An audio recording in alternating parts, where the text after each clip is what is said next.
정부가 들어서며 수도권 공공기관의 지방 이전 가능성이 다시 높아지고 있습니다.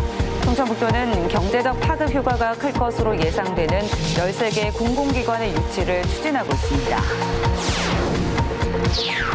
청주시가 골목형 상점가 지정 기준을 대폭 완화했습니다. 음식점과 학원 등이 있는 상가 건물도 지정받을 수 있는 길이 열렸는데 전통시장에 준하는 혜택을 받게 됩니다. 충청북도와 고려대 안암병원이 의료 사각지대를 위한 이동 진료 서비스에 들어갑니다. 최신식 검사 장비와 병상을 갖춘 이동형 병원 차량으로 10차례에 걸쳐 무료 진료를 제공합니다. 치아 통증으로 성장마저 위협받는 상현이에게 희망을 전하고자 합니다. 상현이가 친구들과 함께 웃고 건강하게 성장할 수 있도록 관심과 지원이 절실합니다. 여러분 안녕하십니까. CJB 8시 뉴스 시작합니다. 새 정부가 들어서며 수도권 공공기관의 지방 이전 가능성이 다시 높아졌습니다. 충청북도는 경제적 파급 효과가 클 것으로 예상되는 13개 공공기관을 선정해 유치전에 나설 계획입니다. 이태영 기자입니다. 충북혁신도시에는 지난 2019년 12월 한국과학기술기획평가원을 끝으로 모두 11개 공공기관이 이전을 완료했습니다. 다만 주로 교육이나 연구 목적의 역할을 수행하는 기관들로 다른 지역에 비해 경제적 파급 효과는 크지 않았습니다. 실제 지난해 충북혁신도시에서 지역산업 육성이나 인재 육성 등에 집행된 사업 금액은 450억 원가량에 그쳤습니다. 강원과 비교해도 절반 수준이고 전국 혁신도시 가운데 최하위권에 머무르고 있습니다. 수도권과의 접근성이 좋다는 점은 되레 약점으로 작용해 가족 동반 이주율도 전국에서 유일하게 40%대에 그치고 있습니다. 법무연수원이라든가 소비자원이라든가 이런 공공 서비스 기관에 머물러 있다 보니까 매출 규모가 굉장히 작아요. 그러다 보니까 이 혁신도시가 제대로 된 역할들을 하기에는 좀 힘들어요. 이런 가운데 이재명 정부가 들어서면서 해수부 부산 이전이 추진되는 등 다른 공공기관의 지역 이전에 대한 기대감이 높아지고 있습니다. 충청북도는 수도권에 위치한 공기업, 공공기관 150여 개 가운데 13곳을 선정해 유치를 추진하고 있습니다. 직원 수가 많고 매출 규모가 큰 기관 위주로 이전 후보군을 구성했습니다. 지역경제 파급효과가 큰 10여 개 공공기관을 선정해서 충북연구원과 함께 유치 전략을 수립 중에 있습니다. 아울러 비혁신도시 시군 지역 공공기관 유치를 위해서도 현재 충북 혁신도시의 인구는 32,200명, 정주 인구의 평균 연령은 34.3세로 전국에서 가장 젊은 혁신도시입니다. 안정적인 정주 여건에 힘입어 얼마나 알토란 같은 공공기관이 충북 혁신도시로의 이전을 결정할지 주목됩니다. CJB 이태현입니다. 청주시는 오늘부터 소상공인 지원에 효과적인 골목형 상점가 지정 기준을 대폭 완화했습니다. 골목형 상점가는 온누리 상품권 가맹점 등록은 물론 시설 현대화, 정부 지원 공모사업도 신청이 가능합니다. 바꿔 말해 기존 전통시장 수준의 지원을 받을 수 있는 길이 열렸다는 얘기입니다. 장원석 기자입니다. 지난 2021년 골목형 상점가로 청주에서 첫 지정받은 소나무길 골목형 상점가에는 60여 개 상점이 밀집해 있습니다. 상점들은 온누리 상품권 가맹점 등록과 시설 현대화, 정부 지원 각종 공모 사업을 신청할 수 있습니다. 온누리 상품권 가맹점도 돼가지고 좋고 두 번째로는 전통시장에 준하는 모든 우리 혜택을 받을 수 있어서 굉장히 좋습니다. 청주시가 이런 골목형 상점가의 지정 기준을 대폭 완화했습니다. 기존 2,000제곱미터 이내 점포 30개 이상에서 침체된 지역 상권을 감안해 읍면 지역은 15개, 동 지역은 20개 점포 이상으로 기준을 완화한 겁니다. 가장 큰 걸림돌이었던 면적 기준도 도로와 공원, 주차장 등을 제외할 수 있도록 해 진입 장벽을 낮췄습니다. 청주시가 골목형 상점가를 대폭 늘리려는 이유는 물 들어올 때 노져야 한다는 간절함이 녹아 있습니다.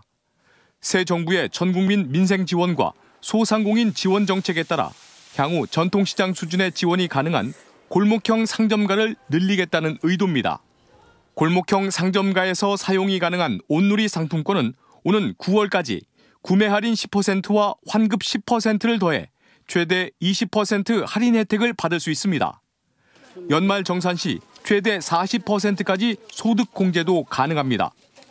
정부가 예산 전액을 지원하기 때문에 지역화폐 인센티브보다 높은 할인 혜택을 기대할 수 있는 겁니다. 이번 지정 기준 완화로 골목형 상점가로 지정받는 곳에 소상공인 점포들의 경쟁력 강화와 지원이 확대될 것으로 기대됩니다. 청주시의 이번 지정 기준 완화에 따라 음식점과 학원 등 생활시설이 밀집한 상가 건물도 골목형 상점가로 지정받을 수 있는 길이 열렸습니다. CJB 장원석입니다. 청주 공항 복합도시 클러스터의 한 축인 클래식 스마트밸리 조성 사업이 본격 추진됩니다. 청주시는 오늘 사업 신청 4년 만에 옛 넥스트폴리스 자리에 클래식 스마트밸리 일반 산업단지 실시 계획을 승인했다고 밝혔습니다. 충북개발공사는 오는 2028년까지 정상동, 정화동, 정북동, 오동동, 사천동 일원 112만 제곱미터를 주거와 산업용지 등으로 개발할 예정입니다. 한편 청주 공항 복합도시 클러스터는 오는 2030년까지 클래식 스마트밸리와 에어로폴리스 3지구, 밀레니엄타운, 네오테크밸리 등 886만 제곱미터를 복합 신도시로 개발하는 사업입니다. 의료 사각지대를 없애기 위한 자치단체의 노력이 계속되고 있는데요. 충청북도가 전국 최초로 5G 기반 첨단 기술을 활용한 이동형 병원 업무 협약을 맺고 5달 동안 시범 운영에 들어갑니다. 이 정도 시설이면 웬만한 병원 하나가 돌아다니면서 진료한다고 생각하면 될 것 같습니다. 박원 기자입니다. 충북도청 주차장에 서 있는 대형 트레일러 석 대. 겉면에 5G 기반 이동형 유연의료 플랫폼이라는 문구가 적혀 있습니다. 이른바 이동형 병원입니다. 내부에 들어가 보니 진료실과 검사실이 연결돼 있습니다. 이동형 병원 차량은 과거 단순히 엑스레이 장비 등을 탑재한 수준을 넘어 최신식 검사 장비와 병상 등을 갖춘 작은 종합병원이라 해도 과언이 아닙니다. 음압과 양압 조절이 쉬워 감염병에 대응할 수 있고 재난 상황에 따라 트레일러를 7대까지 탈부착할 수 있습니다. 자유자재로 병원 크기를 결정할 수 있다는 얘기입니다. 무엇보다 차량에 한 번 올라타면 환자가 밖으로 나가지 않고 검사와 진료를 이어서 받을 수 있는 구조입니다. 사고나 재난 상황이 터졌을 때는 집결해서 하나의 종합병원의 역할을 수행할 수 있도록 만든 퍼슬이다라고 보시면 될 것 같습니다. 충청북도는 고려대 안암병원 등과 업무 협약을 맺고 도내 의료 사각지대를 위한 이동진료 서비스에 들어갔습니다. 오는 11월까지 충북 의사회 소속 의사들과 함께 단양, 제천, 영동, 옥천 등 충북 북부와 남부 의료 취약 지역을 순회하며 모두 10차례 무료 진료와 건강검진을 제공합니다. 혈액과 소변, 초음파 등의 검사는 물론 응급수술 등 신속한 의료 대응을 기대하고 있습니다. 이번에 이 일이 성과를 거두게 된다면 우리 도에서도 적극적으로 지원해서 이걸 안착시킬 수 있는 그런 노력을 하게 될 것입니다. 사업비 465억 원이 투입된 이번 사업은 산자부, 과기부, 복지부, 식약처 등의 부처가 공동 추진했습니다. 첨단 기술을 적용한 이동형 병원이 실제 의료 현장에 투입되는 건 전국에서 충북이 처음입니다. 이동형 병원이 과연 지역의 의료 소외를 해소할 수 있는 방편이 될 수 있을지 관심이 모아지고 있습니다. CJB 박원입니다. 중학교 2학년 친구들과 어울리며 밝게 웃을 나이지만 웃음조차 쉽진 않은 아이가 있습니다. 이 치아 통증으로 성장기마저 위협받고 있는 상현이 이야기인데요. 상현이의 위축된 마음과 건강한 성장 발달을 위해 관심과 지원이 절실합니다. 천원의 힘 김세희 기자입니다. 중학교 2학년인 상현이. 친구들과 한창 어울리기 좋은 나이지만 상현이의 얼굴엔 웃음이 자주 보이지 않습니다. 웃을 때마다 드러나는 치아가 썩었거나 빠진 상태이기 때문입니다. 치아 통증으로 식사도 쉽지 않아 중학교 2학년인 상현이의 키와 몸무게는 133cm에 27kg. 또래에 비해 성장도 많이 더딘 편입니다. 햄버거, 피자, 케이크, 그리고 이거 아파서 잘 못 먹어요. 상현이의 치아 상태는 발치와 신경치료, 어금니 보존 치료 등 복합적인 치료가 필요한 상황. 특히 선천적으로 결손된 앞니는 치료가 늦어질수록 치열이 더 무너질 수 있어 수술과 교정 치료가 시급한 상태입니다. 하지만 상현이의 부모님 모두 인지 기능이 낮아 아이의 위생 관리조차 어렵고 최근에는 건강 문제로 일마저 그만두다 보니 생계까지 어려워졌습니다. 이제 치아의 통증도 되게 많이 호소를 하고 있고 치아가 이제 그 결손이 많다 보니까 자존감도 많이 떨어진 상태예요. 그러다 보니까 아이가 왜소하고 몸무게도 많이 또래 아이들보다 좀 작게 나가서 상현이가 또래 친구들과 함께 웃고 건강하게 성장할 수 있도록 많은 관심과 지원이 절실합니다. CJB는 초록우산과 함께 1000원의 힘 희망 캠페인으로 27번째 후원아동인 상현이에게 희망을 전하고자 합니다. 초록우산 계좌로 성금을 보내주시거나 한 통화에 3,000원인 ARS 전화로 성금을 모아주시면 상현이네 가족에게 큰 힘이 될 수 있습니다. CJB 김세희입니다. 최근 물놀이 사고가 잇따르고 있는 가운데 충청북도 교육청이 여름방학 학생 순환사고 예방을 위한 대책 마련에 나섰습니다. 도교육청은 여름방학 전 안전교육 주간을 활용해 물놀이 안전수칙과 기상 상황에 따른 대응 요령 등을 실제 사례를 중심으로 구체적으로 지도할 방침입니다. 또 가정에도 학생 물놀이 사고 예방 수칙 등을 담은 별도의 안내문을 전달할 계획입니다.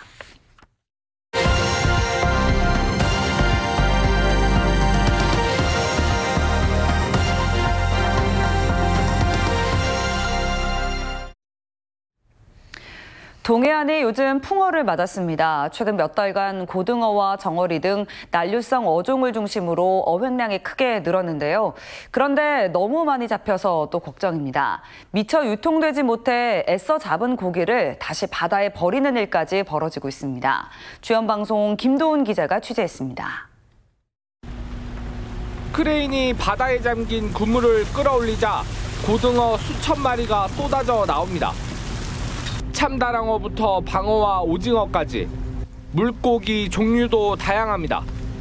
이렇게 그물을 가득 채울 정도로 많은 물고기가 잡혔지만 풍어의 기쁨도 잠시 항구로 돌아가면 상황은 달라집니다. 이날 잡힌 참다랑어는 마리당 1,400원, 고등어는 킬로그램당 450원에 위판됐습니다. 고등어의 경우 그동안 1,000원대에는 판매됐는데 이젠 반값도 안 됩니다. 이마저도 팔리면 다행. 요즘엔 잘 팔리지도 않습니다. 다양한 어종이 이렇게 많이 나는 거는 좀 한 10년 만에 한 처음인 것 같아요. 최근에는 고등어 어가가 50원까지 떨어졌습니다. 키로에 50원. 정어리는 뭐 20원. 어제까지도 뭐 30원. 그것도 수매가 안 돼서. 정치망의 경우 미리 쳐놓은 그물을 걷어올리는 조업 방식 특성상 선어, 즉 갓 죽은 물고기를 주로 판매하게 됩니다. 여름철의 경우 당일 거래가 되지 않으면 바로 냉동 창고에 보관했다 판매하지만 잡히는 양이 많아 창고도 포화 상태입니다. 냉동 창고가 없는 속초 대포항에서는 최근 애써 잡은 정어리 10톤이 그대로 바다에 버려졌고 강릉 주문진에서도 3톤이 넘는 고등어가 결국 판매되지 못하고 폐기 처분됐습니다. 하루에 60톤에서 70톤, 많게는 100톤까지 잡아오는데 저희 강릉시 수협 냉동 공장에서는 30톤, 최대 물량이 30톤 정도고 포화 상태가 이르다 보니까 지금 저희 정치망 어선들이 바다에 고등어를 버리는 상황까지 이르렀습니다. 한동안 물고기 씨가 말라 애태웠던 어민들이 이제는 풍어를 맞고도 한숨을 짓고 있습니다. 주원뉴스 김도훈입니다.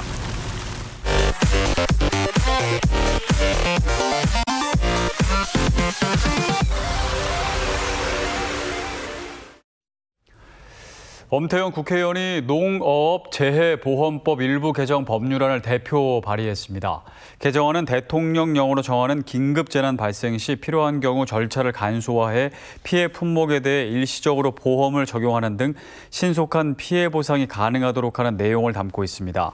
엄 의원은 개정안이 통과되면 재해보험 사각지대에 있는 농어업인이 실질적인 보호를 받게 될 것이라고 밝혔습니다. 인구의 날 기념 세미나가 오늘 충북 시청자 미디어센터 다목적 홀에서 열렸습니다. 청주시와 시정연구원이 공동으로 마련한 오늘 세미나는 청주 인구로 미래를 준비하다를 주제로 인구 구조 현황과 정책 방향 등이 논의됐습니다. 발표에 나선 장효천 국가지역 경쟁력 연구원장은 이제는 사는 사람보다 머무는 사람을 늘릴 수 있는 전략이 필요하다며 인구 정책의 패러다임 전환을 제안했습니다. 음성 행복페이 구매 한도가 50만 원에서 100만 원으로 2배 상향됩니다. 음성군은 정부의 민생회복 소비 쿠폰 지급에 발맞춰 지역경제 활성화를 위해 오는 15일부터 행복페이 구매 한도를 100만 원으로 늘린다고 밝혔습니다. 음성군 카드형 지역화폐인 행복페이 인센티브는 기존과 동일한 10%입니다. 음성군은 올해 상반기 지방세 1,285억 6천만 원을 징수해 목표액 대비 56.2%의 징수율을 기록했다고 밝혔습니다. 항목별로는 군세 819억 1,500만 원, 도세 466억 4,700만 원으로 특히 정기 특별 세무조사에서 목표액 7억 원의 80.1%인 5억 6,100만 원을 징수했습니다. 또 체납자에 대한 부동산 압류 등 체납 징수를 강화해 26억 4,800만 원의 실적을 올렸습니다. 단양군이 여름철 위생해충 저감을 위한 집중 방역 소독을 실시합니다. 주요 대상은 하천변 수풀 지역과 주요 관광지 등 감염병 매개 해충 피해가 우려되는 곳으로 유충 구제와 분무 소독 등 선제적 방역에 나설 계획입니다. 방역 작업은 군민 생활 불편 최소화를 위해 새벽 시간대에 집중됩니다. 보은경찰서가 양귀비를 재배하다 적발된 80대 A씨 등 4명을 훈방 조치했습니다. 이들은 화단이나 텃밭 등에서 자라난 10여 그루의 양귀비를 방치하다 적발됐습니다. 경찰은 양귀비가 자연 발화된 것으로 추정하고 있으며 대부분 고령인 점, 적발된 양귀비가 50주 미만인 점 등을 고려해 훈방 조치했습니다. 충주시가 연일 이어지는 폭염에 대비하기 위해 재난안전대책본부를 읍면동까지 확대합니다.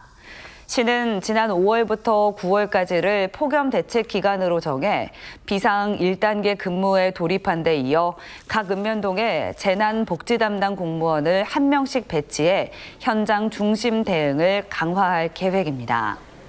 충주시는 현재 무더위 쉼터 506곳을 운영하는 한편 홀몸 어르신 등 폭염 취약계층을 집중 관리하는 재난 도우미를 가동하고 있습니다.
이상으로 CJB 8시 뉴스를 모두 마칩니다.